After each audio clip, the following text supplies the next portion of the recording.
பாருங்கள். ஸோ ஒன்றிய நிர்வாகங்கிறது நம்மளுடைய பார்லிமெண்ட்டை தான் நம்ம சொல்கிறோம். ஸோ பார்லிமெண்ட்டை பொறுத்த வரைக்கும் நாடாளுமன்றம்னு சொல்கிறோம் இல்லையா? நாடாளுமன்றம் பொறுத்த வரைக்கும் பார்த்திங்க அப்படின்னா நாடாளுமன்றத்தில் 3 முக்கியமான இது சொல்கிறாங்க. சரிங்களா?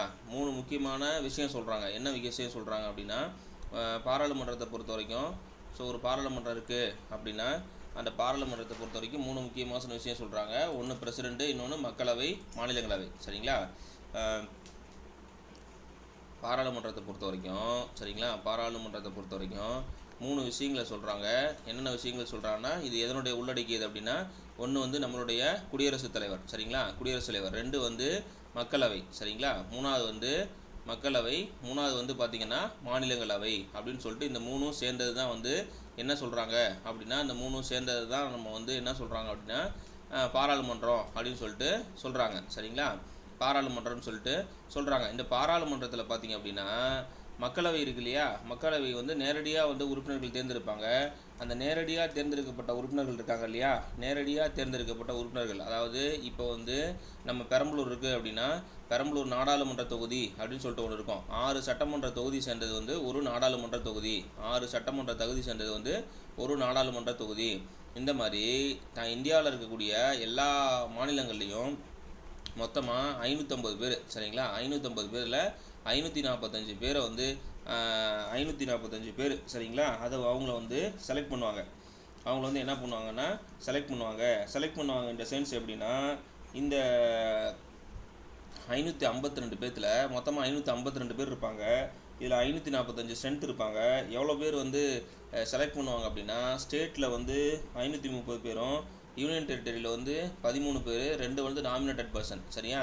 மொத்தமாக 545 பேர் வந்து இங்கே இருப்பாங்க. 545 பேர் இருப்பாங்க. இந்த 545 பேர்த்தில் சரிங்களா? இந்த 545 பேர்த்தில் யார் வந்து பெரும்பான்மை பெற்ற கட்சி, ஒரு உதாரணத்துக்கு இந்தியா ஃபுல்லாகவே நடக்கிற இந்த எம்பி எலெக்ஷனில் எல்லா மாநிலங்களையும் நடக்கும். 543 போஸ்ட்டுக்கு. சரிங்களா? இந்த 2 போஸ்ட்டு வந்து பிரசிடெண்ட் வந்து பிரதமர் வந்து குடியரசுத் தலைவர் வந்து நியமனம் பண்ணுவார். சரிங்களா? குடியரசுத் தலைவர் வந்து நியமனம் பண்ணுவார். ஆங்கிலோ இந்தியன் இப்போ அதை நீக்கியிருக்காங்க. அது கரண்ட் அஃபேர்ஸில் பார்க்கலாம். இது ஸ்ட்ரக்சர். இது 530 + 13ங்கிறது 543 பேர். இந்தியாவில் இருக்கக்கூடிய பல்வேறு மாநிலங்கள் சரிங்களா? பல்வேறு மாநிலங்கள், யூனியன் பிரதேசங்கள்லேருந்து 543 உறுப்பினர்களை வந்து மக்கள் வந்து நேரடியாக ஓட்டு போட்டு வந்து நியமனம் பண்ணுறாங்க.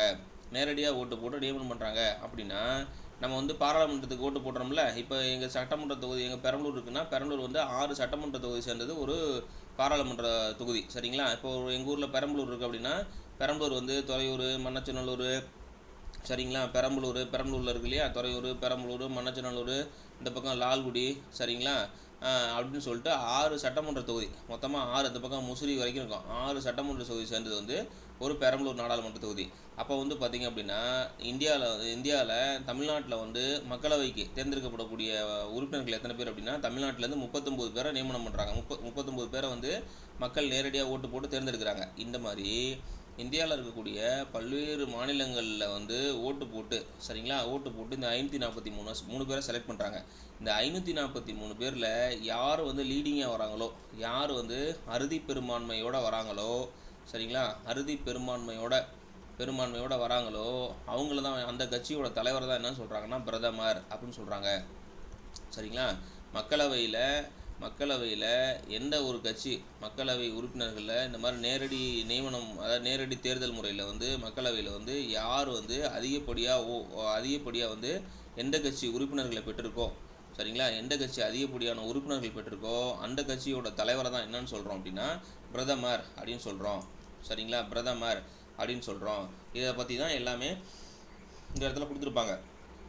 ஃபஸ்ட்டு குடியரசுத் தலைவர் கொடுத்துருக்குறாங்க. முதல்ல சொன்ன குடியரசுத் தலைவரை பொறுத்த வரைக்கும் இந்த சரத்து வந்து 53, 55, 56, 57 இதெல்லாம் கொடுத்துருப்பாங்க. சரிங்களா? இதெல்லாம் என்னென்ன அப்படின்னா, ஃபஸ்ட்டு நாட்டோட ஒருத்தர் வந்து பார்த்திங்க அப்படின்னா குடியரசுத் தலைவர்னு ஒருத்தர் இருப்பாங்க. அவங்க யார் அப்படின்னா நாட்டோட, சரிங்களா, நம்ம நாட்டோட முதல் குடிமகன். சரிங்களா? இவங்க தான் முதல் குடிமகன். இவங்களுடைய பதவி காலம் 5 வருஷம். இவங்க வந்து பதவி விலகணுன்னா துணை குடியரசுத் தலைவர்கிட்ட தான் வந்து அந்த லெட்டரை கொடுக்கணும். சரிங்களா? துணை குடியரசுத் தலைவர் இவங்களும் 2 பேரும் பேசி தான் வந்து நிர்வாகம் பண்ணுவாங்க. சரிங்களா? அதாவது வந்து இந்திய குடியரசிற்கு ஒரு தலைவர்னு ஒரு முதல் குடிமகன் இருப்பாங்க, அவங்க தான் பார்த்தீங்க அப்படின்னா குடியரசுத் தலைவர், ஃபர்ஸ்ட் சிட்டிசன் ஆஃப் இந்தியா அப்படின்னு சொல்லிட்டு சொல்கிறாங்க. இவங்க பதவிக்குன்னு வந்து எந்த வரையறைகளும் குறிப்பிடல. சரிங்களா? வயசு ஆனால் சொல்லியிருக்காங்க, வயசு வந்து 35 வயசு. இவங்களுக்கு வந்து 35 வயசு, இதான் அந்த ஆர்டிகல் 58 சொல்லுது. 35 வயசு இருக்கணும், மக்களவைத் தேர்தலில் போட்டியிட தகுதி பெற்றவராகவும் எந்த ஒரு லாபகரமான பதவி வகிக்கிறவங்களும் இருக்கக்கூடாது. சரிங்களா? இந்த மாதிரி குடியரசுத் தலைவரும் துணை குடியரசுத் தலைவரும் இல்லாத போது, சரிங்களா, இல்லாத போது யார் வந்து அந்த குடியரசுத் தலைவர் பதவியை ஏற்றுக்குவாங்கன்னா உச்சநீதிமன்ற தலைமை நீதிபதி. சரிங்களா? இந்த இதெல்லாம் இது அடிக்கடி பரீட்சையில் கேட்டிருக்காங்க. சரத்து 60ங்கிறது. சரிங்களா? குடியரசுத் தலைவரும் துணை குடியரசுத் தலைவரும் ரெண்டு பேருமே இல்லை அப்படின்னா யார் வந்து குடியரசுத் தலைவராக இருப்பாங்க அப்படின்னா இந்தியாவோட தலைமை நீதிபதி, சீஃப் ஜஸ்டிஸ் ஆஃப் இந்தியா, அவங்க தான் வந்து பார்த்திங்க அப்படின்னா குடியரசுத் தலைவராக இருப்பாங்க. சரிங்களா? குடியரசுத் தலைவராக செயல்படுவாங்க. அந்த மாதிரி செயல்பட்ட ஒரே ஒருத்தர் இதயதுல்லா அப்படின்னு சொல்லிட்டு ஒருத்தர் அந்த அவர் மட்டும்தான் பார்த்தீங்கன்னா இது வரைக்கும் கொஞ்சம் இந்தியாவோட இந்தியாவோட உச்சநீதிமன்ற தலைமை நீதிபதியாக இருந்து குடியரசுத் தலைவர் பொறுப்பு வகித்தவர் அவர் ஒருவர் மட்டும்தான். சரிங்களா? இதயதுல்லான்னு சொல்லிட்டு ஒருத்தர். ஓகேவா? ஸோ இதுதான் இந்த இடத்துல குடியரசுத் தலைவரை பற்றி சொல்கிற விஷயம் எல்லாமே. சரிங்களா? இந்த குடியரசுத் தலைவருக்குன்னு ஒரு சில அதிகாரங்கள் இருக்கும். என்னென்ன அதிகாரங்கள் அப்படிங்கிறத நம்ம பார்க்குறோம். இப்போ அதில் வந்து நிர்வாகத்தில் இருக்கக்கூடிய நிர்வாக அதிகாரங்கள், நீதித்துறை அதிகாரங்கள், சட்டமன்ற அதிகாரங்கள் அப்படின்னு சொல்லிட்டு சொல்கிறோம். நிர்வாக அதிகாரங்களை பொறுத்த வரைக்கும் பார்த்திங்க அப்படின்னா எல்லா கவர்மெண்ட்டும், சரிங்களா, கவர்மெண்ட் அப்படிங்கிறது எல்லாமே பார்த்திங்கன்னா இந்த குடியரசுத் தலைவர் பேர்லேயே தான் நடக்கும். சரிங்களா? அரசாங்க நடவடிக்கைகள் எல்லாகும். அதாவது வந்து இப்போ ஒரு உதாரணத்துக்கு சொல்லணும் அப்படின்னு வச்சுக்கலேன், இப்போ பிரதமர் வந்து ஃபாரினுக்கு போகிறாரு. சரிங்களா? வேறு நாட்டுக்கு வந்து சுற்றுப்பயணம், அரசுமுறை சுற்றுப்பயணம் மேற்கொள்கிறாருன்னு வச்சுக்கலேன். அரசுமுறை சுற்றுப்பயணம் போனார், இங்கேருந்து வந்து அமெரிக்கா போகிறாரு, ரஷ்யா போகிறாரு, இல்லைன்னா இங்கிலாந்து போகிறாரு. எங்கே போனாலுமே யாருடைய பேரில் போகிறாருன்னா நம்ம நாட்டோட பிரசிடெண்ட்டுக்காக தான் அவர் போகிறாரு. சரியா? அங்கே அங்கே வந்து அந்த எம்ஓஇயில் கையெழுத்து போடுறது எல்லாமே ஃபார் போட்டு தான் அந்த பிரசிடெண்ட்டுக்காக தான் வந்து அவர் கையெழுத்து போடுவார். சரிங்களா? பிரதமர் டைரெக்டாக கையெழுத்து போட முடியாது. இப்போ என்ன சொல்கிறோம் அப்படின்னா நிர்வாக அதிகாரங்கள் அப்படின்னா நம்ம அரசாங்கத்தில் நடக்கக்கூடிய, இந்தியாவில் இருக்கக்கூடிய ஒன்றியத்தில் நடக்கக்கூடிய, ஒன்றியம் அப்படின்னா சென்ட்ரல் கவர்மெண்ட்டில் நடக்கக்கூடிய எல்லா அரசுமுறை நடவடிக்கைகள் எல்லாத்துலேயும் ஒப்பமிடுறவர் வந்து ஜனாதிபதி பேரில் தான் நடக்கும். இப்போ எப்படி இங்கே மாநிலங்களில் வந்து ஆளுநர் பேரில் நடக்குதோ அந்த மாதிரி பார்த்திங்கன்னா சென்ட்ரல் கவர்மெண்ட்டில் பிரசிடெண்ட் பேரில் தான் நடக்கும். சரிங்களா? அது மட்டும் இல்லாமல் இந்தியாவோட மிக உயர்ந்த பதவிகளான உச்சநீதிமன்ற தலைமை நீதிபதி, சரிங்களா, உச்சநீதிமன்ற தலைமை நீதிபதி, எலெக்ஷன் கமிஷனர் ஆஃப் இந்தியா, சரிங்களா, ஸோ அதுக்கப்புறம் பார்த்தீங்கன்னா அட்டார்னி ஜென்ரல் ஆஃப் இந்தியா, சரிங்களா, அட்டார்னி ஜென்ரல் ஆஃப் இந்தியா, அதாவது தலைமை வழக்கறிஞர்னு சொல்கிறோம் இல்லையா, இது வந்து உச்சநீதிமன்ற தலைமை நீதிபதி. இது வந்து பார்த்தீங்கன்னா எலெக்ஷன் கமிஷன் ஆஃப் இந்தியாங்கிறவங்க பார்த்தீங்க அப்படின்னா தலைமை தேர்தல் ஆணையர், அதுக்கப்புறம் தலைமை வழக்கறிஞர், இந்த மாதிரி இருக்கக்கூடிய முக்கியத்துவம் வாய்ந்த போஸ்ட்டுகள். சரிங்களா? இது மட்டும் தான் செலக்ட் பண்ணுவாரா அப்படின்னா எல்லா ஸ்டேட்டில் இருக்கக்கூடிய கவர்னர்ஸ், எல்லா ஸ்டேட்டில் இருக்கக்கூடிய ஆளுநர்களை நியமனம் பண்ணுவார். அப்புறம் பார்த்திங்கன்னா பிரதமருக்கு வந்து இவர் தான் வந்து பதவி பிரமாணம் பண்ணி வைப்பார். பிரதமரோட அறிவுறுத்தின் பேரில், அதாவது பிரதமரோட அறிவுறுத்தல்னு சொல்லக்கூடாது, பரிந்துரைன்னு வார்த்தை சொல்லணும். அவரோட பரிந்துரையின் பெயரில் இவர் தான் வந்து அமைச்சரவையில் இருக்கக்கூடிய எல்லா கேபினெட் அமைச்சர்கள், ராஜாங்க அமைச்சர்கள், அப்புறம் வந்து எல்லா அமைச்சர்களுக்கும் இணை அமைச்சர்கள், அப்புறம் எல்லா அமைச்சர்களுக்கும் இவர் தான் பதவி பிரமாணம் பண்ணி வைக்கிறாரு. சரிங்களா? பதவி பிரமாணம் பண்ணி வைக்கிறாரு. அப்புறம் பார்த்தீங்க அப்படின்னா எல்லா யூனிவர்சிட்டிக்கும் வேந்தராக இருக்கிறாரு. சரிங்களா? சென்ட்ரல் கவர்மெண்ட் யூனிவர்சிட்டிஸ் எல்லாத்துக்குமே வந்து இவர் தான் வேந்தராக இருப்பார். சரிங்களா? இந்த மாதிரி நிறைய விஷயங்கள் இவர் பேர்லேயே தான் நடக்கும். இது ரொம்ப முக்கியம். ஸோ இதெல்லாம் மட்டும்தான் இருக்குது அப்படின்னா யூபிஎஸ்சியோட தலைவர், எஸ்எஸ்சியோட தலைவர், சரிங்களா, இந்த மாதிரி பணியாளர் தேர்வாணையத்தோட எல்லாத்துடைய தலைவர்களையும் நியமனம் பண்ணுறவங்க குடியரசுத் தலைவர் தான். சரிங்களா? யூனிவர்சிட்டியோட விசிஎஸை இவர் தான் செலக்ட் பண்ணுவார். இந்த மாதிரி வந்து முக்கியமான அரசோட எந்திரத்தோட முக்கியமாக இருக்கக்கூடிய நபர்கள் எல்லாத்தையும் நியமனம் பண்ணுறவர் யார் அப்படின்னா குடியரசுத் தலைவர் தான். சரிங்களா? குடியரசுத் தலைவர் தான். இதுக்கப்புறம் பார்த்திங்க அப்படின்னா யூனியன் பிரதேசங்களில் இருக்கக்கூடிய அந்த லெஃப்டினன்ட் ஜென்ரல் அப்படின்னு சொல்லக்கூடிய அவங்களையும் வந்து நிர்வாகிகளையும் நியமனம் பண்ணுறது இவங்க தான். சரிங்களா? இது மட்டும் இல்லாமல் இது வந்து நம்ம ரிசர்வ்டு ஏரியான்னு சொல்லிட்டு நம்ம இந்தியாவில் இருக்க, உதாரணத்துக்கு ஒரு மத்திய பிரதேசம், எஸ்டி மக்கள் வந்து அதிகமாக வாழக்கூடிய இடங்களுக்கு வந்து அந்த திட்டமிட்ட பகுதிகள் அப்படின்னு சொல்லிட்டு சொல்லுவாங்க, பழங்குடியின பகுதிகள்னு சொல்லுவாங்க, ரிசர்வ் ஏரியான்னு. அதில் இருக்கக்கூடிய அந்த ஒரு சில பகுதிகளை வந்து அறிவிக்கிற பொறுப்பும் இவருக்கு தான் உரியது தான். சரிங்களா? இந்த முக்கியமான விஷயங்கள்லாம் நிர்வாக அதிகாரங்களாக நம்ம வந்து பார்க்குறோம். நீதித்துறை அதிகாரங்களை பொறுத்த வரைக்கும் நான் முன்னமே சொல்லிட்டேன், சீஃப் ஜஸ்டிஸ் இவர் தான் நியமனம் பண்ணுவார். சீஃப் ஜஸ்டிஸை மட்டும்தான் நியமனம் பண்ணுவாரா அப்படின்னா, உச்சநீதிமன்றத்தில் இருக்கக்கூடிய தலைமை நீதி உட்பட அனைத்து நீதிபதிகளையும் நியமனம் பண்ணுவார். அனைத்து மாநிலங்களில் இருக்கக்கூடிய உயர்நீதிமன்றங்களோட நீதிபதிகளையும் இவர் தான் நியமனம் பண்ணுறாரு. சரிங்களா? நியமனம் பண்ணுறாரு. சட்ட ஆலோசனை பெறலாம். இவர் வந்து பார்த்திங்க அப்படின்னா சட்ட ஆலோசனை, அது என்ன சட்ட ஆலோசனை அப்படின்னா, 2 மாநிலங்களுக்கு இடையே பிரச்சனை நடக்கும்போது அவங்க வந்து பிரசிடெண்ட்டை கிட்ட வந்து, இப்போ கவர்னர் வந்து நம்ம பேச்சை கேட்க மாட்டாரு இல்லையா தமிழ்நாட்டில். இந்த மாதிரி சுச்சுவேஷனில் பார்த்திங்க அப்படின்னா நம்ம வந்து பிரசிடெண்ட்டுக்கிட்ட போகிறோம் அப்படின்னா அவர் வந்து சட்ட ஆலோசனை வந்து உச்சநீதிமன்றத்திட்ட கேட்கலாம். இது மட்டும் இல்லை, மற்ற விவகாரங்களும் கேட்கலாம். சரிங்களா? எப்போல்லாம் வந்து அரசியல் ஆலோசனை தேவையோ அப்போல்லாம் வந்து அவர் வந்து டைரெக்டாக வந்து உச்சநீதிமன்றத்தை கேட்கலாம். அதுக்கு வந்து அறிவுரை கொடுக்கறது வந்து, சட்ட ரீதியான அறிவுரை கொடுக்கறது வந்து உச்சநீதிமன்றத்தோட மாண்புமிகு உச்சநீதிமன்றத்தோட தலையாய கடமை. சரிங்களா? அது தெரிஞ்சுக்கணும். இது மட்டும் பத்தல அப்படின்னா, நம்ம உச்சநீதிமன்றத்தால் வழங்கக்கூடிய சரிங்களா வழங்கக்கூடிய அந்த தண்டனைகளை குறைக்கக்கூடிய அதிகாரம் இவருக்கு இருக்குது. அதுதான் வந்து ஷரத்து 72 அப்படின்னு சொல்கிறாங்க. அந்த தண்டனையை வந்து கருணை அடிப்படையில் நிறுத்தி வைக்கலாம், இல்லை அப்படின்னா குறைக்கலாம். இந்த அதிகாரம் ரெண்டுமே வந்து யாருக்கு இருக்குது அப்படின்னா குடியரசுத் தலைவருக்கு இருக்குது. ஆர்டிகல் 143 என்ன சொல்லுது அப்படின்னா, சட்ட பிரச்சனைகள், அதுதான் சொல்கிறோம். சென்ட்ரல் கவர்மெண்ட்லேயே இப்போ சட்ட பிரச்சனை நடக்கும். சரிங்களா? ஒரு இடத்துல என்ன சொல்லுவான்னா, லேண்ட் ஆர்டர் இல்லை அந்த ஸ்டேட்டில் வந்து கவர்னர் ரூலை இம்ப்ளிமெண்ட் பண்ணுங்க அப்படின்னு சொல்லிட்டு ஸ்டேட் கவர்மெண்ட் அதாவது சென்ட்ரல் கவர்மெண்ட் சொல்லுவான். பிரதமர் அமைச்சரவை வந்து சொல்லும், இவர் வந்து அப்படி பண்ணலாமா, பண்ணுறதுக்கு ப்ரொவிஷன் இருக்கா அப்படின்னு சொல்லிட்டு ஒரு சட்ட ஆலோசனை வந்து அவர் கேட்கலாம். யார்கிட்ட கேட்கலாம்னா உச்சநீதிமன்றத்தை கேட்கலாம். புரியுதுங்களா? இந்த மாதிரி அதிகாரங்கள் எல்லாமே குடியரசுத் தலைவருக்கு உண்டு. சரிங்களா?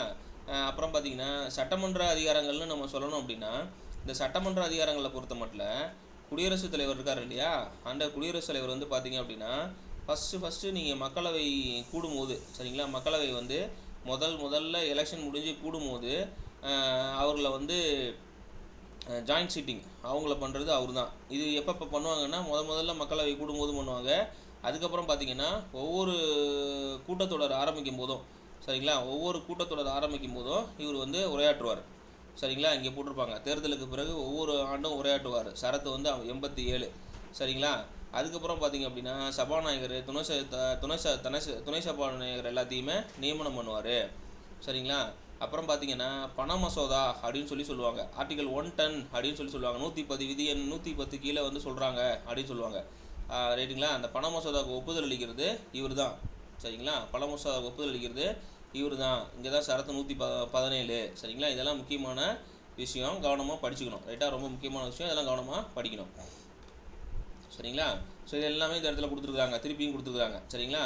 அவசர காலங்களில் பார்த்திங்க அப்படின்னா 3 விதமான எமர்ஜென்சி இருக்குது. அவசர நிலை பிரகடனம் வந்து மூணு விதமாக இருக்குது. இது பரீட்சையில் கேள்வி கேட்பாங்க. அவசர நிலை பிரகடனம் வந்து 3 வகையாக இருக்குது. ஒன்று வந்து தேசிய அவசர நிலை 352, 2 வந்து மாநில அவசர நிலை, சரிங்களா, 356, இன்னொன்று வந்து நிதி நெருக்கடி அப்படின்னு சொல்லுவாங்க. சரிங்களா? நிதி நெருக்கடி இது வந்து 360. இது தேசிய நெருக்கடின்னு என்ன அப்படின்னா, பாரதத்துக்கு வந்து இந்தியாவுக்கு வந்து வேறு நாடுகளில் அச்சுறுத்தல் ஏற்படுது அப்படின்னாலோ, வேறு நாடுகளில் போர் பதற்ற சூழ்நிலை அப்படின்னு சொல்லுவாங்க. போர் பதற்ற சூழ்நிலை ஏற்படுது அந்த டைம்லையோ, அதுக்கப்புறம் பார்த்திங்க அப்படின்னா வேறு ஏதாவது இன்டர்னல் அந்த தேசிய அளவில் ஏதாவது பிரச்சனை நடக்குது அப்படின்னா இவங்க வந்து பார்த்திங்கன்னா அதாவது சென்ட்ரல் எமர்ஜென்சி போடுவாங்க. சரிங்களா? அந்த எமர்ஜென்சி பீரியடை வந்து இம்ப்ளிமெண்ட் பண்ணுவாங்க.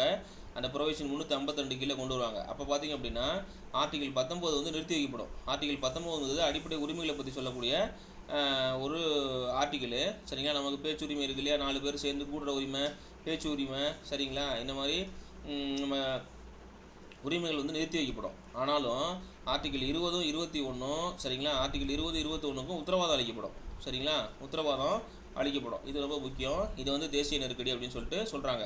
மாநில நெருக்கடி அப்படிங்கிறது இது வந்து பார்த்திங்கன்னா ஒரு மாநிலத்தில் லா அண்ட் ஆர்டர் இல்லை. இப்போ ஒரு உதாரணத்துக்கு நான் கட்சி ரீதியாக பேசலை, நான் பொதுவாக சொல்கிறேன். இப்போ கரூரில் வந்து ஒரு அன்டவர்டு இன்சிடென்ட் நடந்துச்சு இல்லையா, அன்டவர்டு இன்சிடென்ட் நடந்துச்சு. உடனே ஆளுநர் என்ன பண்ணுவார் அப்படின்னா ஸ்டேட் கவர்மெண்ட்டோட உள்துறை அமைச்சகத்துக்கு கடிதம் எழுதுவார். சரிங்களா? ஹோம் மினிஸ்ட்ரிக்கு வந்து கடிதம் எழுதுவார். இங்கே வந்து லா அண்ட் ஆர்டரை மெயின்டைன் பண்ணிருக்கீங்களா, 41 உயிர்கள் வந்து போயிருக்கு, நீங்கள் என்ன பண்ணீங்க, உங்களுடைய நடவடிக்கை என்ன அப்படின்னு சொல்லிட்டு ஆளுநர் வந்து நம்ம ஸ்டேட் கவர்மெண்ட்டை கேட்பார். இதுக்கு முன்னாடி இந்த ஆளுநர்கிட்ட என்ன பண்ணுவாங்க அப்படின்னா, சென்ட்ரல் கவர்மெண்ட்டோட அமித்ஷா இருக்கார் இல்லையா, அமித்ஷா தான் உள்துறை மந்திரி. அந்த உள்துறை அமைச்சகம் என்ன பண்ணும் அப்படின்னா, உள்துறை அமைச்சகம் இந்த மாதிரி 41 உயிர் போயிடுச்சு, உங்கள் ஸ்டேட்டில் வந்து லா அண்ட் ஆர்டர் நீங்கள் மெயின்டைன் பண்ணுறீங்களா இல்லையா, அப்படி லா அண்ட் ஆர்டர் அந்த கவர்மெண்ட்டால் மெயின்டைன் பண்ண முடியலன்னா உடனடியாக வந்து கவர்னர் ரூலை வந்து அங்கே வந்து இம்ப்ளிமெண்ட் பண்ணுங்கள் அப்படின்னு சொல்லிட்டு அவங்க கடிதம் எழுதுவாங்க.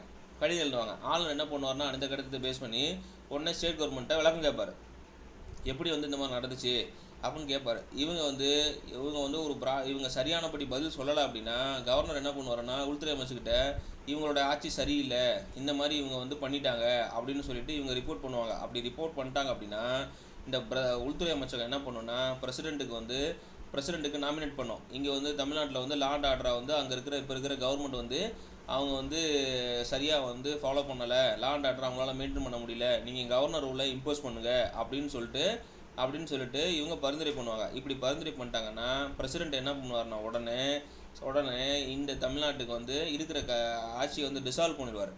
சரிங்களா, டிசால்வ் பண்ணிவிட்டு கவர்னர் ஆட்சியை கொண்டு வந்துடுவாங்க. அப்போ உடனே எலெக்ஷன் வந்துடும், 6 மாதத்துக்குள்ளே எலெக்ஷன் வந்துடும். சரிங்களா, இந்த மாதிரி சுச்சுவேஷன்லாம் நடக்கும். பொதுவாக நம்ம ஸ்டேட்டில், நான் ஒரு உதாரணத்துக்கு தான் நம்ம ஸ்டேட்டை சொன்னேன், அவங்களை புரிஞ்சுக்கணும் அப்படின்னு. இந்த மாதிரி பிரச்சனைகள்லாம் எங்கே கிடக்கும் அப்படின்னா, எல்லைப்புற மாநிலங்கள் இருக்கு இல்லையா, பஞ்சாப், ஹரியானா, இந்த மாதிரி இடங்களில் வந்து எல்லைப்புற மாநிலங்களில், சரிங்களா, பஞ்சாப், ஹரியானா, அப்புறம் பார்த்தீங்கன்னா 7 சிஸ்டர்ஸ் இருக்குது இல்லையா, அந்த மாதிரி ஸ்டேட்ஸில் வந்து அடிக்கடி நடக்கும். சரிங்களா, இந்த நம்ம எல்லைப்புற மாநிலங்கள்லாம் இருக்குது இல்லையா, அந்த மாதிரி இடங்களில் இது வந்து நிறைய நடக்கும். சரிங்களா, இது நான் உங்களுக்கு புரிஞ்சுக்கிறதுக்காக தமிழ்நாட்டை சொன்னேன். நீங்கள் வந்து இது கட்சி ரீதியாக எதுவும் பார்க்கக்கூடாது, இது சப்ஜெக்ட் தான். சரிங்களா, இந்த மாதிரி டிசால்வ் மெத்தடாலஜி வந்து பண்ணுவாங்க. உடனே கவர்னர் ஆட்சியை இம்போஸ் பண்ணுவாங்க, 6 மாதத்துக்குள்ளே எலெக்ஷன் வந்துடும், டிசால்வ் பண்ணுவாங்க ஆட்சியை. சரிங்களா, அந்த அதிகாரம் வந்து நம்ம மாண்புமிகு அந்த இவருக்கு உண்டு. யாருக்கு உண்டுன்னா பிரதமருக்கு உண்டு. சரிங்களா, கவர்னர் ஆட்சியை இம்போஸ் பண்ணிட்டாங்கன்னா டேரெக்டாக சென்ட்ரல் கவர்மெண்ட்டு நம்ம ஆட்சியை ரூல் பண்ணுறதுன்னு சொல்லிட்டு அர்த்தம். சரிங்களா, இதுதான் வந்து மாநில நெருக்கடி அப்படின்னு சொல்கிறாங்க. இது தேசிய நெருக்கடி, இது மாநில நெருக்கடி. தேசிய நெருக்கடி அப்படின்னா, ஒரு உதாரணத்துக்கு இப்போ சொல்கிறான், இந்தியாவுக்கும் இதுவும் நீங்கள் தப்பாக நினைக்கக்கூடாது, ஏன்னா இந்தியாவுக்கும் பாகிஸ்தானுக்கும் சண்டை சொல்கிறான்னு. இந்தியாவுக்கும் பாகிஸ்தானுக்கும் சண்டை நடக்குது அப்படின்னா, பாகிஸ்தான் பொறுத்த வரைக்கும் பாகிஸ்தான் வந்து நம்ம மேலே வந்து தாக்குதல் நடத்துகிறாங்கன்னு வச்சுக்கோங்களேன். தாக்குதல் நடத்தும் போது உயிர் பலி அதிகமாக இருக்குது அப்படின்னா, சரிங்களா, உயிர் பலி அதிகமாக இருக்குது அப்படின்னா உடனே என்ன பண்ணுவாங்கன்னா, அந்த எமர்ஜென்சி, நேஷனல் எமர்ஜென்சியை வந்து இம்போஸ் பண்ணிடுவாங்க. இந்த நேஷனல் எமர்ஜென்சியை கொண்டு வந்துட்டாங்க அப்படின்னா இந்த ஆர்டிகல் 19 வந்து சரிங்களா நிறுத்தி வைக்கப்படும். அதாவது வந்து 4 பேர் சேர்ந்து நம்ம ஒரு இடத்துல நிற்க கூட முடியாது. சரிங்களா, அந்த டைமில் வந்து எல்லா மாநிலங்களோட கண்ட்ரோலும் பிரசிடெண்ட்டுக்கு கீழே வந்துடும். சரிங்களா, பிரசிடெண்ட்டுக்குள்ளே வந்துடும். கண்டிஜென்சி ஃபண்டை உடனடியாக அந்த போர் பதற்ற சூழ்நிலைகளை பயன்படுத்தலாம். இது போர் பதற்றத்தை மட்டும்தான் பண்ணணும் அப்படின்னா அப்படி கிடையாது. சரிங்களா, உள்நாட்டு கலவரத்துலையும் பண்ணலாம். சரிங்களா, இப்போ நேபாளத்தில் நடந்துச்சு இல்லையா, அந்த மாதிரி உள்நாட்டு கலவரம் ஏற்பட்டாலும் இந்த நேஷனல் எமர்ஜென்சியை வந்து இம்போஸ் பண்ணலாம். இது ரெண்டும் முக்கியம். பரீட்சையில் கேள்வி கேட்பான், கவனமாக பார்த்துங்க. நிதி எமர்ஜென்சிங்கிறது வந்து பார்த்திங்க அப்படின்னா, நம்மளுடைய நாட்டுக்கு பொறுப்பு, நம்ம நாட்டோட பணத்துக்கு பொறுப்பு யார் அப்படின்னா ஆர்பிஐ தான் நம்ம நாட்டோட பணத்துக்கான பொறுப்பு. சரிங்களா,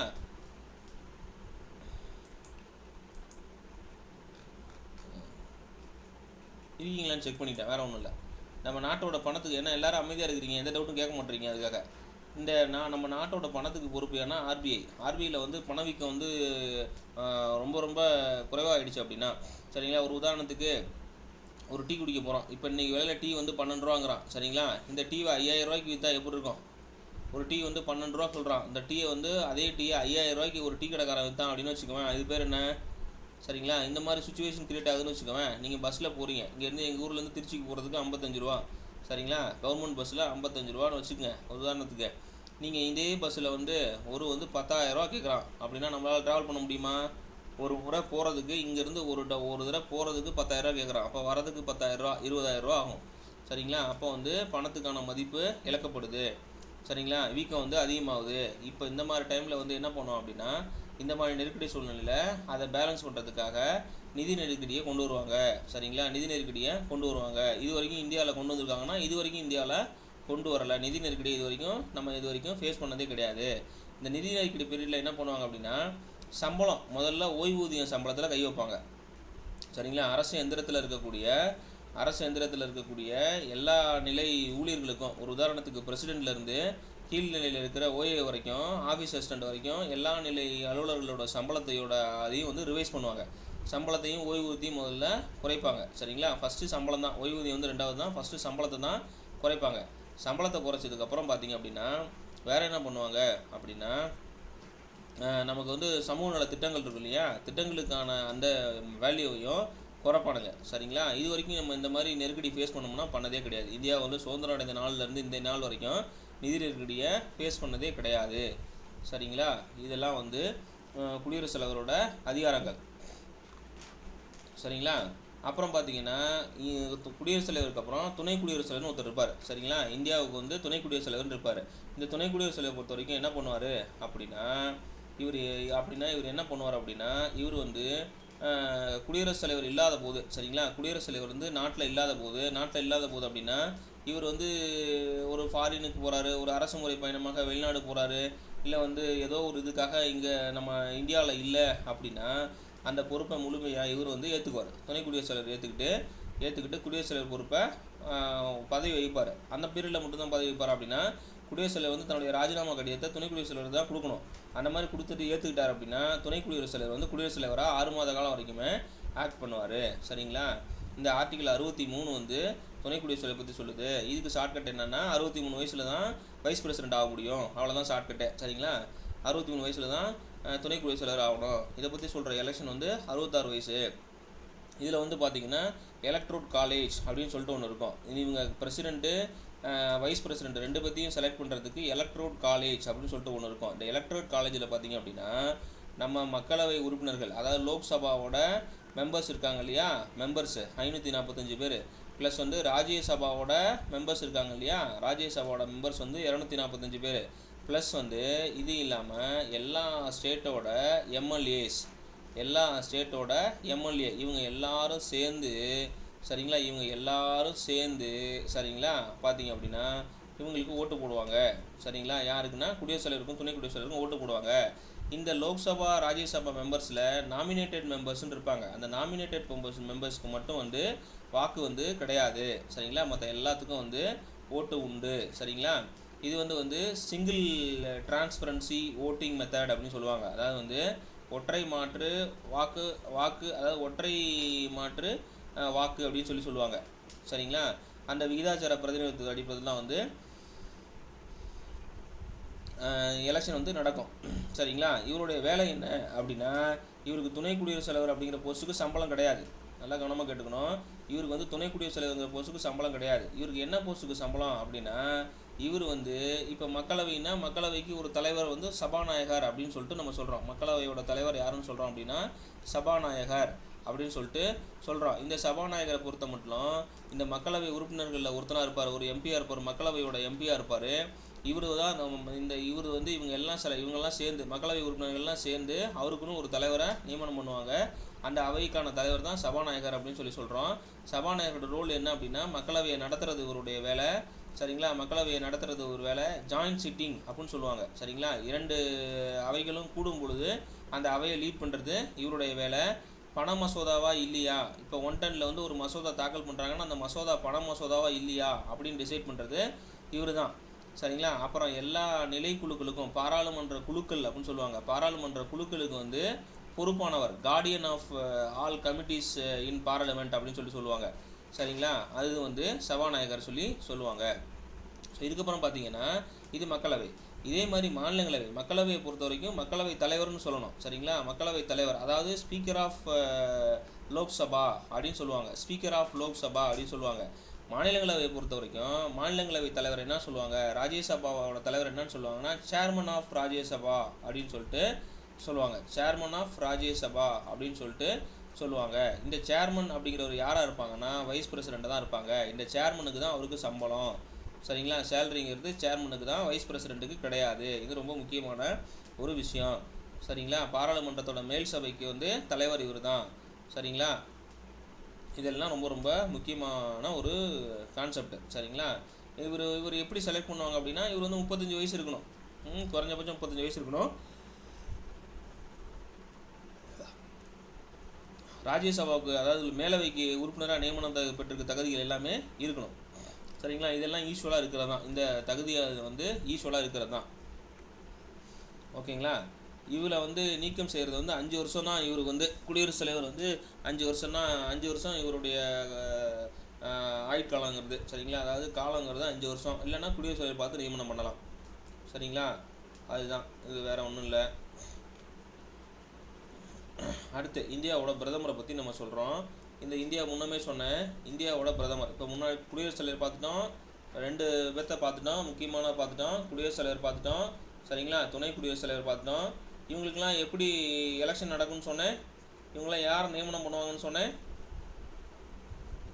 எம்எல்ஏ மட்டும் இல்லை, இது வந்து அந்த தேர்தல் கல்லூரி அப்படின்னு சொல்லிட்டு ஒன்று இருக்குது. அதான் எலக்ட்ரோல் காலேஜ் அப்படின்னு சொல்லிட்டு ஒன்று இருக்குது அப்படின்னு சொல்லிட்டு சொன்னேன். தேர்தல் கல்லூரி, இந்த எலக்ட்ரோல் காலேஜ் அப்படிங்கிறது யார் யார் வச்சுருப்பாங்க அப்படின்னா, லோக்சபாவோட எம்பி, சரிங்களா, ராஜ்யசபாவோட எம்பி ப்ளஸ் வந்து எல்லா ஸ்டேட்டோட எம்எல்ஏஸ்,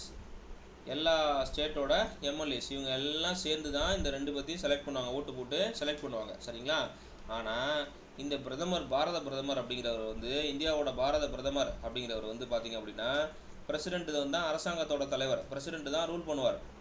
சரிங்களா, பிரசிடென்ட் தான் என்ன பண்ணுவார் அப்படின்னா ரூல் பண்ணுவார். சரிங்களா, இந்த இதை வந்து அரசோட அனைத்து நடவடிக்கைகளையும் இந்த நம்ம எப்படின்னா குடியரசுத் தலைவர் பேர்லேயே நடைபெறும். அவர் அந்த மாதிரி நடைபெற அந்த மாதிரி அரசை நடத்துறதுக்கு, சரிங்களா, நடத்துறதுக்கு தேவையான அலுவல் சார்ந்த விஷயங்களுக்கு உதவி பண்ணுறதுக்கு தான் இந்த பிரதமர் இருக்கிறாரு. சரிங்களா, இந்த பிரதமர் தான் வந்து அரசாங்கத்தோட தலைவர், அரசோட தலைவர் அப்படிங்கிற அரசு அப்படின்னா அரசோட தலைவர் யார் அப்படின்னா, சரிங்களா, கவர்மெண்ட், அரசோட தலைவர் யார் அப்படின்னா குடியரசுத் தலைவர். ரைட்டா, அரசாங்கம் கவர்னன்ஸ் அப்படின்னு சொல்லுவாங்க, கவர்னன்ஸ்னு சொல்லுவாங்க. நான் கவர்மெண்ட் ஆஃபீஸரு அப்படின்னு சொல்கிறோம் இல்லையா, கவர்மெண்ட் ஆஃபீஸர் அப்படின்னா நீங்கள் இப்போ கவர்மெண்ட் ஆஃபீஸர் ஆகிட்டிங்கன்னா இவங்க 5 வருஷம் தான் இருப்பாங்க. இந்த கவர்னன்ஸ் வந்து 5 வருஷம் தான் இருக்கும். 5 வருஷம் போயிடுச்சுன்னா அடுத்த யாராவது ஒருத்தர் 5 வருஷத்துக்கு வந்துடுவாங்க. சரிங்களா, அப்போ வந்து இவர் வந்து அரசாங்கத்தோட தலைவராக இருப்பார், இந்தியாவோட பிரதமர். இவர் யார் அப்படின்னா, மக்களவைக்கு எலெக்ஷன் நடக்கும், மக்களவைக்கு எம்பிக்கு வந்து எலெக்ஷன் நடக்கும். அந்த எலெக்ஷனில் வந்து மக்களவையில் வந்து அதிகப்படியான உறுப்பினர்கள், அறுதி பெரும்பான்மை பெற்ற உறுப்பினர்கள் கொண்ட கட்சியின் தலைவர். சரிங்களா, அவர் தான் என்ன சொல்கிறாங்கன்னா மக்களவையோட என்ன சொல்கிறாங்க அப்படின்னா, அந்த பிரதான கட்சியோட அறுதி பெரும்பான்மை பெற்ற கட்சியோட தலைவர் தான் என்ன சொல்கிறாங்கன்னா அந்த மக்களவைக்கு வந்து தலைவர் அப்படின்னு சொல்லிட்டு சொல்கிறாங்க. பொதுவாக மக்களவை தலைவர்னால் தமிழில் வந்து ஸ்பீக்கர்னு சொல்லுவோம். சரிங்களா, இப்போ இந்த இடத்துல வந்து யார் அறுதி பெரும்பான்மை பெற்றிருப்பாங்களோ அவங்க தான் வந்து அந்த பிரதமர்னு சொல்லுவாங்க. பிரதமர் வந்து அவருக்கு உதவி புரியறதுக்கு வந்து அமைச்சர்களை வந்து நியமனம் பண்ணுவாங்க. ராஜாங்க அமைச்சர்கள், இணை அமைச்சர்கள், கேபினட் அந்தஸ்து பெற்ற அமைச்சர்கள்னு சொல்லிட்டு 3 வகையாக அவங்க வந்து நியமனம் பண்ணுவாங்க.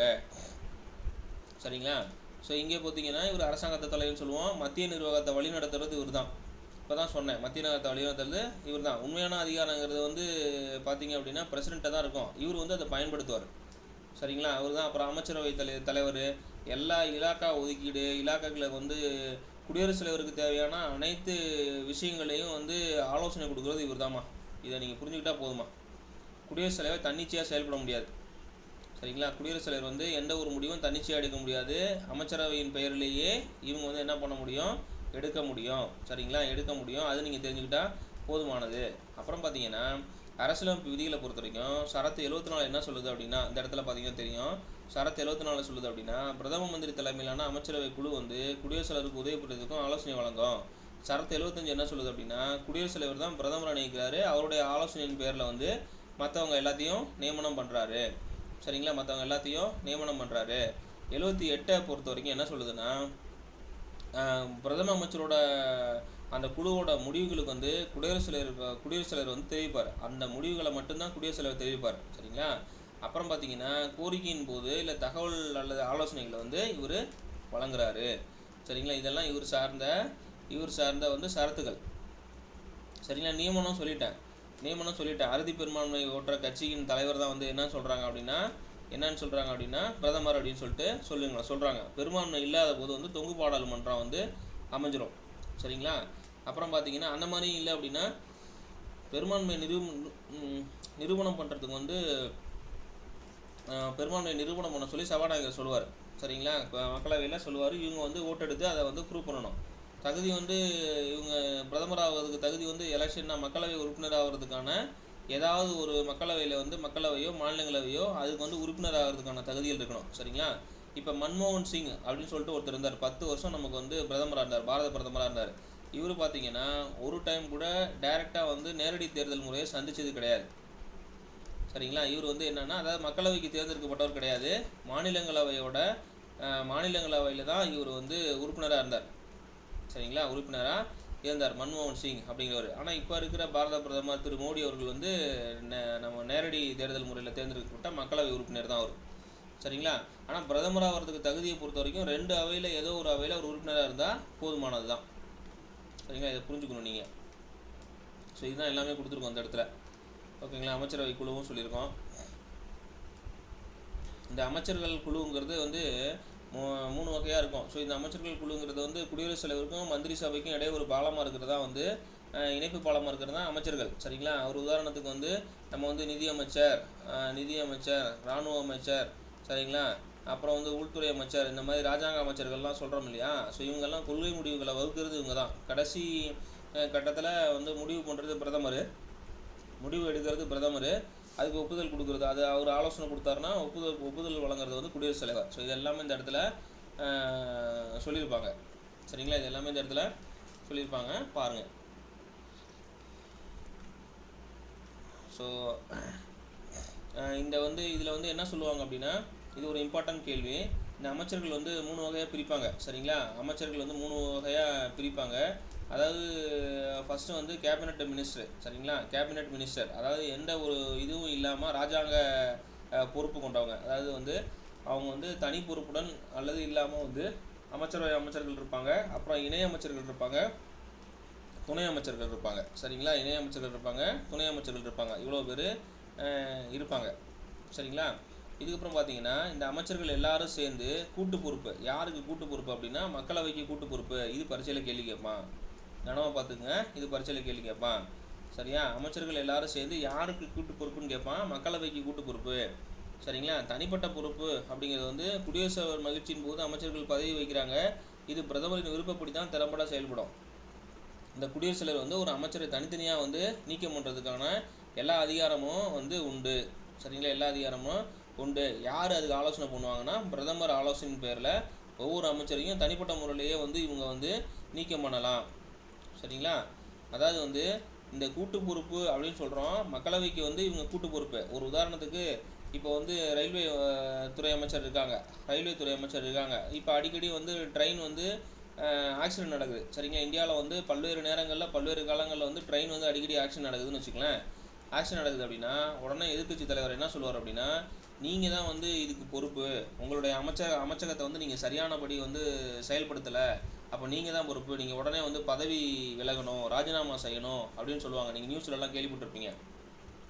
ரயில்வே துறை மட்டும் இல்லை, எந்த ஒரு துறையும் வந்து சரியானபடி செயல்படலை அப்படின்னா, சரிங்களா, அவங்க எடுக்கக்கூடிய அந்த கொள்கை ரீதியான முடிவுகள் வந்து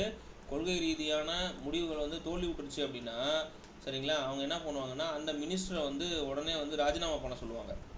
சரிங்களா? அந்த கேபினட் மினிஸ்டரை வந்து ராஜினாமா பண்ணுங்க, சரிங்களா, அப்படின்னு சொல்லிட்டு சொல்லுவாங்க. ராஜினாமா பண்ணலாம். ரைட்டுங்களா? அந்த ஒரு அமைச்சரவை முடிவு தோற்றாலோ அந்த கொள்கை முடிவுகள் தோல்வி விட்டாலோ பார்த்தீங்க அப்படின்னா அதை வந்து ராஜினாமா பண்ணலாம். சரிங்களா?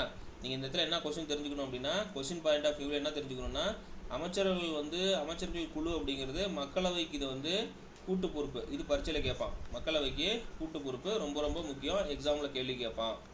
சரிங்களா? பரீட்சையில் கேள்வி கேட்பான், கவனமாக பார்த்துக்கணும். சரி, ஓகே. ஸோ அடுத்து வந்து இந்தியாவில் வந்து அட்டார்னி ஜெனரல்னு ஒருத்தர் இருப்பார். சரி, ரைட்டு. என்னங்க அட்டார்னி ஜெனரல், எதுக்குங்க அட்டார்னி சொல்கிறீங்க அப்படின்னா, இப்போ வந்து உச்சநீதிமன்றம் தான் எக்ஸ்ட்ரீம் பவர். சரிங்களா? உச்சநீதிமன்றம் எக்ஸ்ட்ரீம் பவர். அப்போ வந்து அரசு சார்பாக ஒருத்தர் வந்து அரசு வக்கீல்னு ஒருத்தர் இருக்கணும் இல்லையா? இப்போ அரசு சார்பாக யாராவது ஒருத்தர் இருந்தால் தானே நம்ம வந்து கவர்மெண்ட்டில் இருக்கக்கூடிய கொள்கை முடிவுகள் எல்லாம் வந்து கோர்ட்டுக்கு கொண்டு போயிட்டு அவங்க சொல்ல முடியும் இல்லையா? ஸோ அந்த ஒரு பதவிக்காக தான் இந்த அட்டார்னி ஜெனரலை வந்து கொண்டு வந்திருக்காங்க. 76 வந்து அட்டார்னி ஜெனரல். சரிங்களா? இது வந்து அட்டார்னின்னு சொல்கிறாங்க இல்லையா? இந்த அட்டார்னி ஜெனரல் தலைமை வழக்கறிஞர், இந்தியாவின் தலைமை வழக்கறிஞர் அப்படின்னு சொல்லுவாங்க. தலைமை வழக்கறிஞர். சரிங்களா? வழக்கறிஞர். இது ஒன்றும் நீங்கள் இதில் ஆர்டிக்கல் என்னன்னு கேட்பான். நீங்கள் வந்து என்ன தெரிஞ்சுக்கணும் அப்படின்னா 76 வயசு வரைக்கும் அவங்க லாயராக இருந்தாங்க அப்படின்னா அவங்க தான் தலைமை வழக்கறிஞர். 76 வயசு 7 6 ஞாபகம் வச்சுக்கணும். தலைமை வழக்கறிஞர் 76 வயசு வரைக்கும் ஒருத்தர் லாயராகவே இருந்தாருன்னா அவர் தான் வந்து தலைமை வழக்கறிஞர், அட்டார்னி ஜெனரல். ஞாபகம் வச்சுக்கிட்டா போதுமானது. சரிங்களா? இவர் வந்து பார்த்தீங்கன்னா நாட்டோட உயர்ந்த சட்ட அதிகாரி இவர் தான். சரிங்களா? இந்தியாவோட அதாவது வந்து இந்திய அரசோட ஆலோசனை பேர்லேயே தான் வந்து இந்திய அரசின் அப்படின்னா நம்ம கவர்மெண்ட்டோட ஆலோசனையின் பேர்லேயே தான் பார்த்தீங்கன்னா இந்த அதாவது பிரதமர் கொண்ட அமைச்சரவையின் ஆலோசனை பேர்லேயே தான் வந்து இவர் வந்து குடியரசுத் தலைவரால் நியமிக்கப்படுறாரு. சரிங்களா? தகுதிகளை பொறுத்த வரைக்கும் உச்சநீதிமன்ற நீதிபதியாக நியமனம் பண்ணக்கூடிய எல்லா தகுதியும் இருக்கணும். இந்திய குடிமகனாக இருக்கணும். சரிங்களா? கடமைகள் செயல்பாடுகள் அப்படின்னா உச்சநீதிமன்றம் மற்றும் உயர்நீதிமன்றங்களில் எல்லா இடங்கள்லையும் பார்த்தீங்க அப்படின்னா இவர் தான் போய் அப்பியர் ஆவார். சரிங்களா? அப்பியர் ஆவார். அப்புறம் வந்து நான் முன்னாடியே சொன்னேன், குடியரசுத் தலைவருக்கு வந்து சட்ட ஆலோசனை வழங்குவாங்க அப்படின்னு சொல்லிட்டு. இந்த சட்ட குறிப்புகள் கொடுக்கறது வந்து இவர் தான். சரிங்களா? இந்த இடத்துல எங்கேயாவது இருக்கும், அங்கே இருக்கு பாருங்கள். ஆர்டிக்கல் 143 கீழே குடியரசுத் தலைவருக்கான சட்ட குறிப்புகளை வந்து எடுத்துரைக்கிறது இவர் தான். சரிங்களா? இதெல்லாம் ரொம்ப முக்கியம். இவருக்கு பதவி காலம் வந்து நிலையான பதவி காலம்லாம் ஒன்றும் கிடையாது. குடியரசுத் தலைவர் இருக்கிற வரைக்கும் விரும்ப வரைக்கும் இருக்கலாம். சரிங்களா? இப்போ நான் என்ன சொன்னனோ, இப்போ ஸ்டேட் கவர்மெண்ட்டில் என்ன சொன்னனோ, அதாவது சென்ட்ரல் கவர்மெண்ட்டை என்ன சொன்னனோ அது அப்படியே ஸ்டேட் கவர்மெண்ட்டில் வரும். சரிங்களா? அங்கே வந்து நீங்கள் பிரசிடென்ட்னு சொல்லுவீங்க, இங்கே வந்து கவர்னர் அப்படின்னு சொல்லுவீங்க. அங்கே வந்து என்ன சொல்லுவீங்க, பிரதமர்னு சொல்லுவீங்க. இங்கே வந்து என்ன சொல்லுவீங்க, முதலமைச்சர் அப்படின்னு சொல்லிட்டு சொல்லுவீங்க. சரிங்களா? அங்கே என்ன சொல்லுவீங்க, உச்சநீதிமன்ற தலைமை நீதிபதினு சொல்லுவீங்க. இங்கே என்ன பண்ணுவீங்க, உயர்நீதிமன்ற தலைமை நீதிபதி அப்படின்னு சொல்லிட்டு சொல்லுவீங்க. அங்கே என்ன படித்தோமோ அதே தான். சரிங்களா? அதே தான் ஸ்டேட்டில். சரிங்களா? ஸ்டேட் லெவலில் இங்கே நடக்கும். சரிங்களா? அங்கே என்ன சொன்னீங்க, சபாநாயகர் அப்படின்னு சொன்னீங்க. இங்கே என்ன சொல்லுவீங்க, இங்கேயும் சபாநாயகர். சரிங்களா? அப்படின்னு சொல்லுவீங்க. அப்பாவு இருக்காருல்ல, அப்பாவு தமிழ்நாட்டில் இருக்காருல்ல, அவர் தான் சபாநாயகர். சரிங்களா? இந்த மாதிரி மத்திய நிர்வாகமும் மாநில நிர்வாகமும் சேம் தான். சரிங்களா? இதை ஒரு கிளான்ஸ் நீங்கள் வாட்சி பாருங்கள். ஏதாவது டவுட் இருந்தால் சொல்லுங்கள். எல்லா சரத்துக்களும் அதே தான், அங்கே அப்படி தான். அதே மாதிரி இங்கே வந்து நீங்கள் என்ன சொன்னீங்க, இப்போ வந்து இந்தியாவின் தலைமை வழக்கறிஞர் அப்படின்னு சொன்னீங்க. அப்போ வந்து அட்டார்னி ஜெனரல் ஆஃப் இந்தியா அப்படின்னு சொல்லி நீங்கள் சொன்னீங்க. சரிங்களா? அதே மாதிரி பார்த்தீங்க அப்படின்னா இங்கே வந்து என்ன சொல்லுவீங்கன்னா அட்வொகேட் ஜெனரல் ஆஃப் இந்தியா, மாநிலத்தோட தலைமை வழக்கறிஞர், அட்வொகேட் ஜெனரல் ஆஃப் இந்தியா. சரிங்களா? அட்வொகேட் ஜெனரல் ஆஃப் இந்தியா அப்படின்னு சொல்லிட்டு நம்ம சொல்லுவோம். இந்த மாதிரி இந்த சென்ட்ரல் கவர்மெண்ட்டில் இருக்கக்கூடிய ஒவ்வொரு ஸ்டேஜஸையும் பார்த்தீங்க அப்படின்னா, சரிங்களா, ஸ்டேட் கவர்மெண்ட்லேயும் நம்ம இம்ப்ளிமெண்ட் பண்ணியிருக்கோம். இது ரொம்ப ரொம்ப முக்கியம். சரிங்களா? இதை ஒரு கிளான்ஸ் நீங்கள் படிச்சுங்க, பார்த்துப்போம். இதெல்லாம் கொடுத்துருப்பாங்க. சரிங்களா? என்னென்னா பிரசிடெண்ட்டுக்கு இருக்கோ அதெல்லாம் இங்கே இருக்கும்.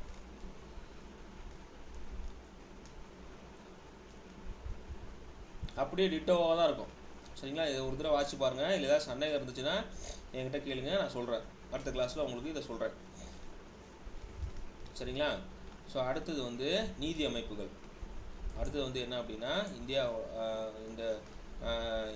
இந்தியாவில் இருக்கக்கூடிய நீதி அமைப்புகள் என்னென்ன அப்படிங்கிறது தான். சரிங்களா? சார் நடத்தலாம்ல, ஒன்றும் பிரச்சனை இல்லை. 1 மணி நேரம் கூட ஆகலை.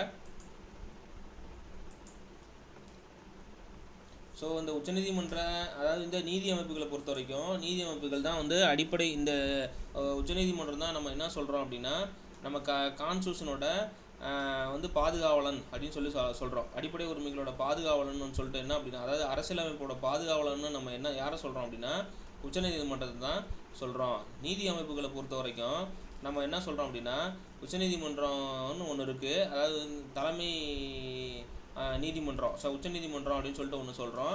அதுக்கப்புறம் உயர்நீதிமன்றங்கள் அப்படின்னு சொல்லிட்டு சொல்கிறோம். மாநிலங்கள் ஒன்றொன்றுக்கும் இருக்கும், இல்லைனா 2 மாநிலங்கள் இல்லை வந்து யூடி சேர்ந்து இருக்கும். சரிங்களா? உயர்நீதிமன்றம் இருக்கும். உயர்நீதிமன்றத்துக்கு கீழே சார்பு நீதிமன்றங்களுக்கு இருக்கும். சரிங்களா? சார்பு நீதிமன்றங்கள் இருக்கும். அதுக்கு கீழே பார்த்தீங்கன்னா மாவட்ட நீதிமன்றங்கள் இருக்கும். இந்த நம்ம மாவட்ட நீதிமன்றங்கள் தான் ஊர்களில் இருக்கக்கூடிய அந்த நீதிமன்றம். நம்ம ஊர்களெல்லாம் ஒவ்வொரு மாவட்டத்துக்கும் வந்து ஒரு நீதிமன்றம் இருக்கும் இல்லையா, அதில் வந்து அமர்வு நீதிமன்றங்கள் இருக்கும், மேஜிஸ்ட்ரேட் நீதிமன்றங்கள் இருக்கும், சிவில் ரைட்டுங்களா, அப்புறம் வந்து இந்த டைவர்ஸ் புருஷன் முன்னாடி பிரித்து விடுவாங்கல்ல அந்த நீதிமன்றங்கள் இருக்கும். சரிங்களா? இந்த மாதிரி வெரைட்டி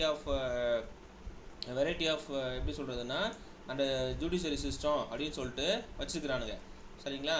ஸோ இதெல்லாம் வந்து முக்கியம். ஒன்றும் நீங்கள் உங்களுக்கு சிஸ்டம் தெரிஞ்சால் மட்டும் போதும்.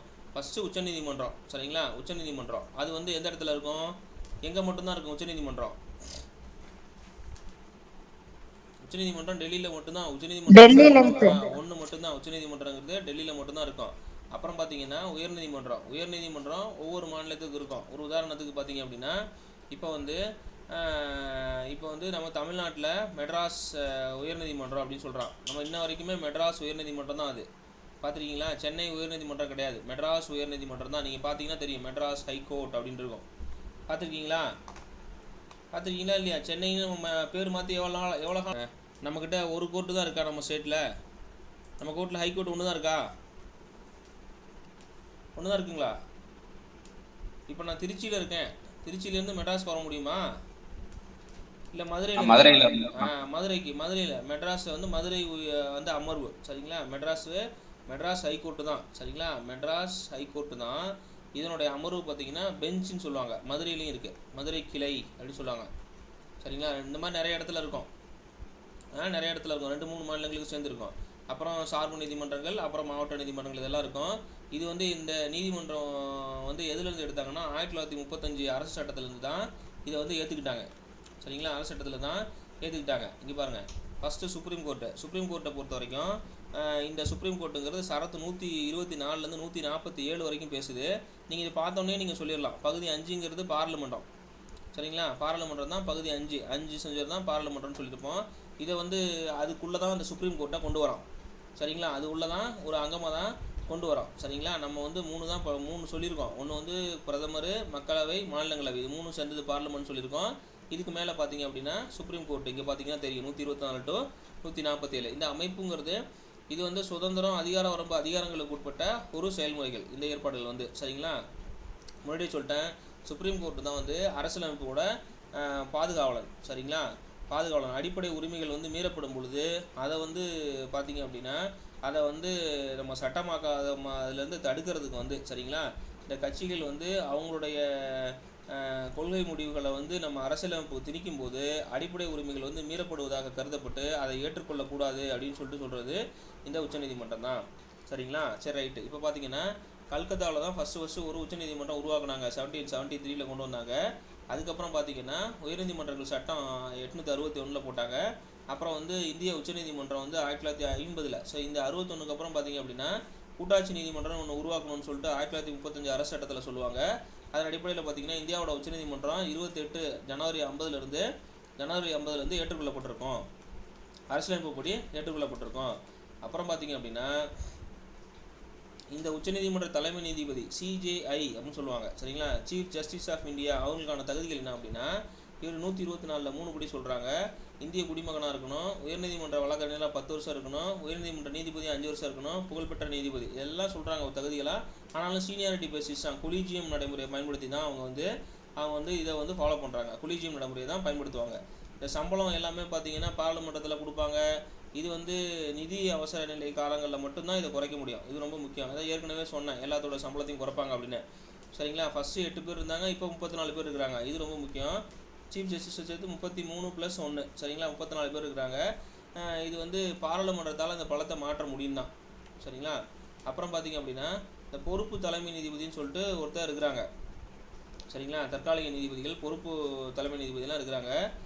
இதில் வந்து பொறுத்த வரைக்கும் இந்த 126ங்கிற ஆர்டிகிள் என்ன சொல்லுதுன்னா பொறுப்பு தலைமை நீதிபதியை பற்றி சொல்லுது. 127 வந்து தற்காலிக நீதிபதியை பற்றி சொல்லுது, சரிங்களா? அதாவது வந்து உச்சநீதிமன்ற தளபதி வந்து இப்போ வந்து ரிட்டையர்ட் ஆகிடுறாரு, சரிங்களா? ரிட்டையர்ட் ஆனதுக்கப்புறம் அந்த இடம் போஸ்ட்டை வந்து காலியாக வைக்க முடியாது. ஸோ அதுக்காக தற்காலிக நீதிபதியை வந்து போடலாம், யாராவது ஒருத்தரை வந்து போடலாம். உச்சநீதிமன்ற தலைமை நீதிபதி பொறுப்பு எப்போவுமே காலியாக இருக்கவே இருக்காது. அவர் ரிட்டையர்மெண்ட் ஆகிறதுக்கு முன்னாடியே அந்த கொலீஜியம் வந்து பரிந்துரை பண்ணி அவங்க வந்து இன்னொருத்தரை நியமனம் பண்ணிவிடுவாங்க, சரிங்களா? அதுக்கப்புறம் 128ங்கிறது ஓய்வுற்ற நீதிபதிகளோட மறுநியமனம், சரிங்களா? மறுநியமனம் பண்ணலாம், சரிங்களா? ஓய்வுற்ற நீதிபதிகள் ஓய்வு விட்டாங்கன்னா அவங்கள வந்து பண்ணலாம், சரிங்களா? அதுக்கப்புறம் பார்த்தீங்கன்னா பதவி நீக்கம் அப்படிங்கிறது பார்த்தீங்கன்னா நீதிபதிகள் விசாரணை சட்டம்னு 1968 ஒன்று கொண்டு வந்திருப்பாங்க. அது வந்து 3 பேர் கொண்ட சிறப்பு விசாரணை குழு வச்சுருப்பாங்க. இப்போ பார்த்தீங்க அப்படின்னா இப்போ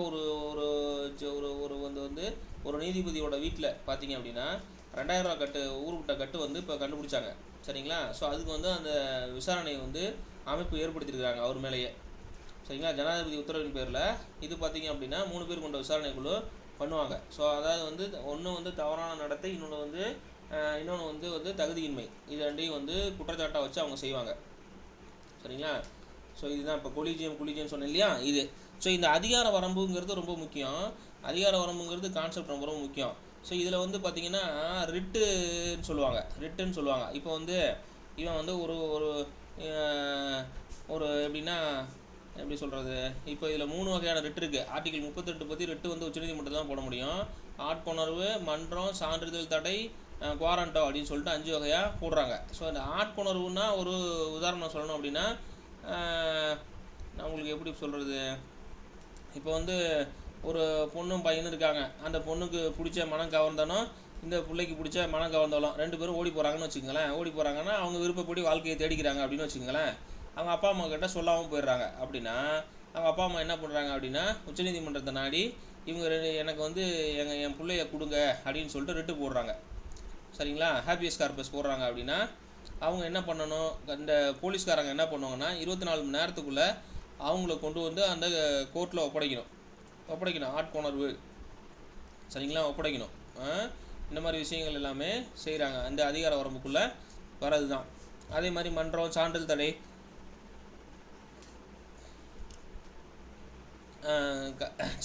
தடை, தடை அப்படின்னா உங்களுக்கு என்னன்னு தெரியும். சரிங்களா. அவங்கள்ட்ட போயிட்டு இது வாங்குறது, ஸ்டே வாங்குறதுன்னு கேள்விப்பட்டிருப்பீங்க. கோர்ட்டுக்கு போய் நான் ஸ்டே வாங்கிட்டு வரேன் அப்படின்னு சொல்லுவாங்க. ஸ்டே வாங்கிட்டு வரேன்னு சொல்லிட்டு அதுதான் அது. சரிங்களா. இந்த மாதிரி வந்து ஒரு 5 அதிகாரங்கள் வந்து அந்த உச்சநீதிமன்றத்துக்கு இருக்குது. ஆர்டிகல் 32 படி இருக்குது. இதே பேஸ் பண்ணி பார்த்தீங்க அப்படின்னா உயர்நீதிமன்றத்துலேயும் போடுவாங்க. சரிங்களா. உயர்நீதிமன்றத்துலேயும் போடுவாங்க. ஸோ இந்த ஆர்டிகல் 131ங்கிறது இங்கே பாருங்கள், 2 பக்கமும் 1 போட்டுக்கணும், இடையில 3 போட்டுக்கணும். சரிங்களா. ஸோ இது வந்து பார்த்தீங்க அப்படின்னா 2 மத்திய அரசுக்கும் மாநில அரசுக்கும் சண்டை. சரிங்களா. மத்திய அரசுக்கும் மாநில அரசுக்கும் சண்டை. அதுதான் இப்போ வந்து நம்ம இப்போ 2 ஸ்டேட் இருக்குது. 2 ஸ்டேட்டுக்கு இடையில சண்டை போட்டுக்கிறோம் அப்படின்னா அந்த அதிகார இதெல்லாம் வந்து தீர்த்து வைக்கிற பொறுப்பு இவங்களுக்கு தான் உரியது. சரிங்களா. அதே மாதிரி பார்த்தீங்கன்னா சட்ட ஆலோசனை, இந்த 143 இப்போ தான் சொன்னோம். சட்ட ஆலோசனை வந்து ஜனாதிபதி வந்து பெறலாம் அப்படின்னு சொல்லிட்டு சொன்னேன். இது எல்லாமே இருக்குது. ஓகேவா.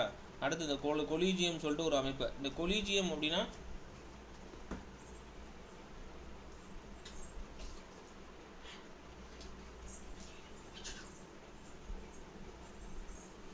கொலீஜியம் நடைமுறை அப்படிங்கிறது பார்த்தீங்க அப்படின்னா கொலீஜியம் நடைமுறைங்கிறது இந்த நீதிபதிகளை நியமனம் பண்ணுறதுக்காகவே வந்து உருவாக்கப்பட்ட ஒரு அமைப்பு.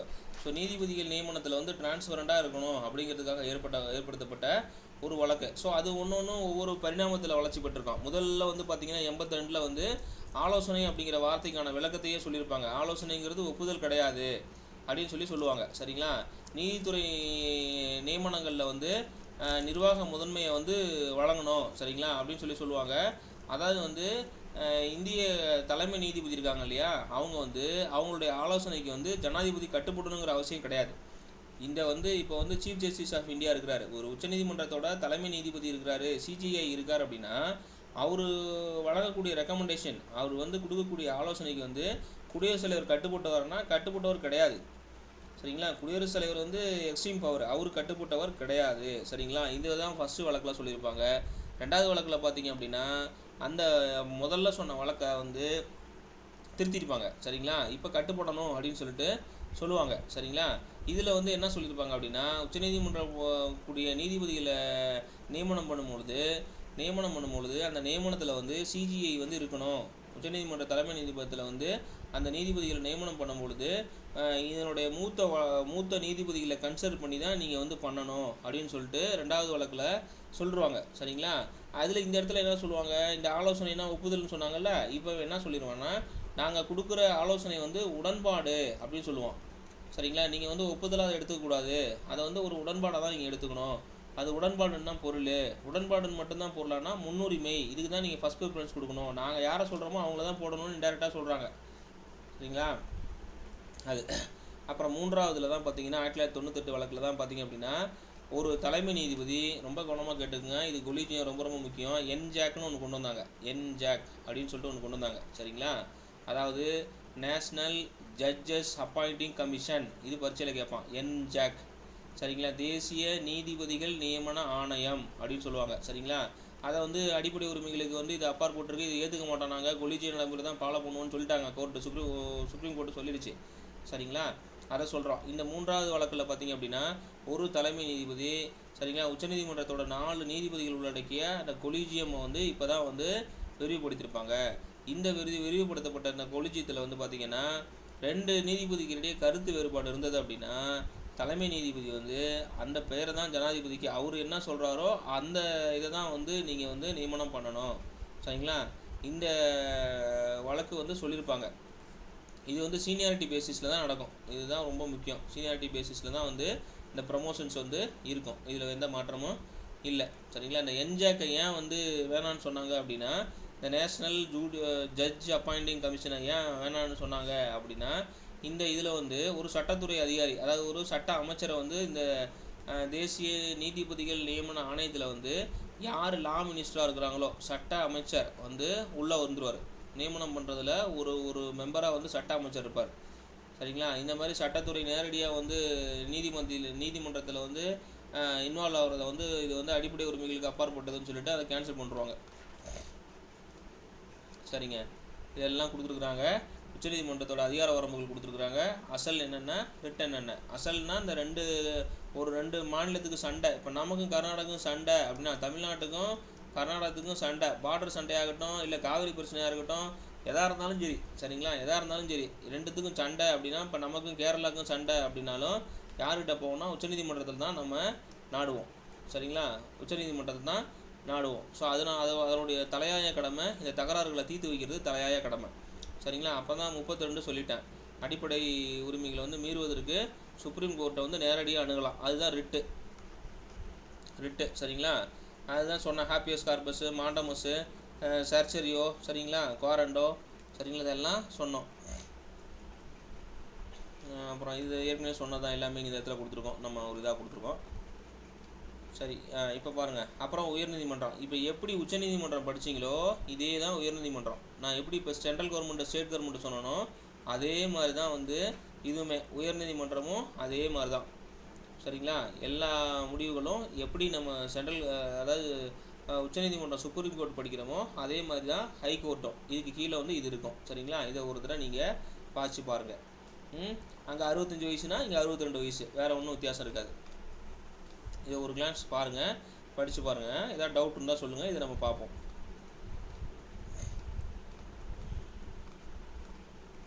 ஓகே, இதெல்லாம் கொடுத்துருக்குறாங்க. இதுதான்.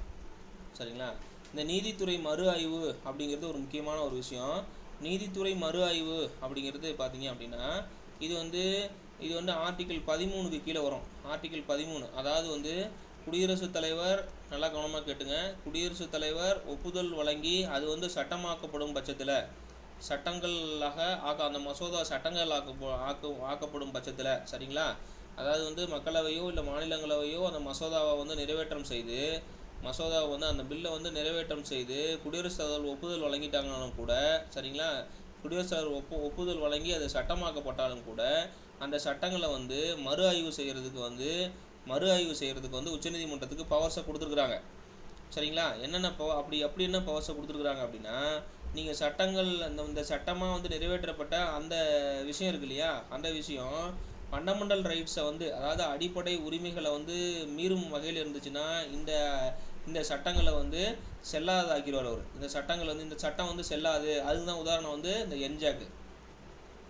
அடிப்படை உரிமைகளை வந்து மீறுற மாதிரி இருக்குது, அதனால் வந்து இதை நாங்கள் வந்து ஏற்றுக்க மாட்டோம், இது வந்து சட்டமாக்க முடியாதுன்னு சொல்லிட்டு ஆர்டிகிள் 13 பயன்படுத்தி இந்த சட்டத்தை வந்து கேன்சல் பண்ணலாம். சரிங்களா, கேன்சல் பண்ணலாம். ரொம்ப ரொம்ப முக்கியம்.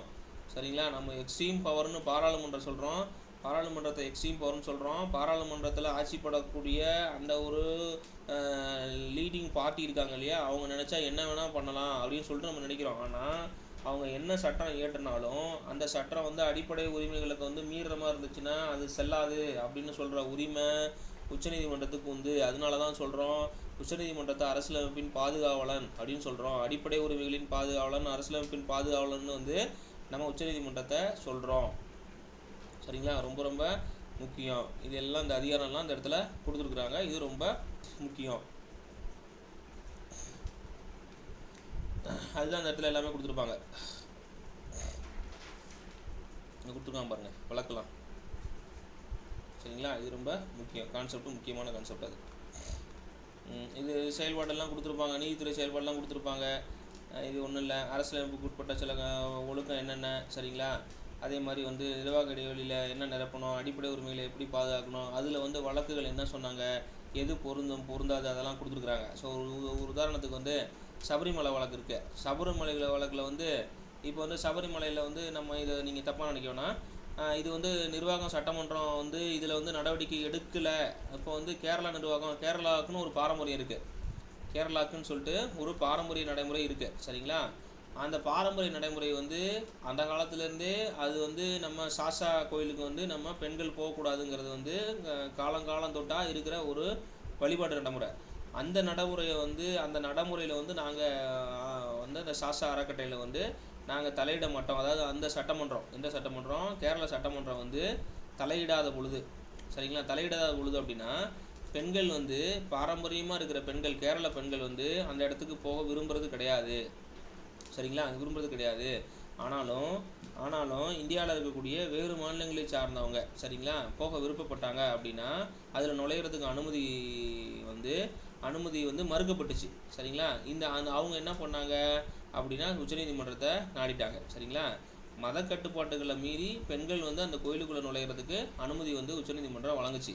அப்போ வந்து பாரம்பரியம் வந்து தடைப்பட்டு போகுது, சரிங்களா. இது வந்து முக்கியமான ஒரு விஷயம், சரிங்களா.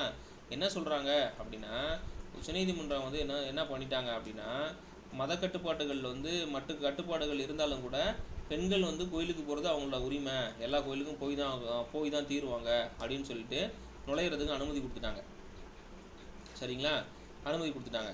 ஸோ இதெல்லாம் வந்து ஒரு முக்கியமான ஒரு அந்த வழக்கு, சரிங்களா. அதே மாதிரி முத்தலாக் வழக்கு அப்படின்னு சொல்லுவாங்க, பெண்களோட உரிமைகளை மீறுற மாதிரி, சரிங்களா, சரத்து 21 வாழ்க்கை உரிமையை மீறுற மாதிரி இருந்த உரிமை, சரிங்களா, இந்த நீதிமன்றம் வந்து உணர்ந்துச்சு. அதனால் வந்து அந்த சுதந்திரங்களை வந்து தனிப்பட்ட சுதந்திரங்களை வந்து பாதுகாக்கிறாங்க, சரிங்களா.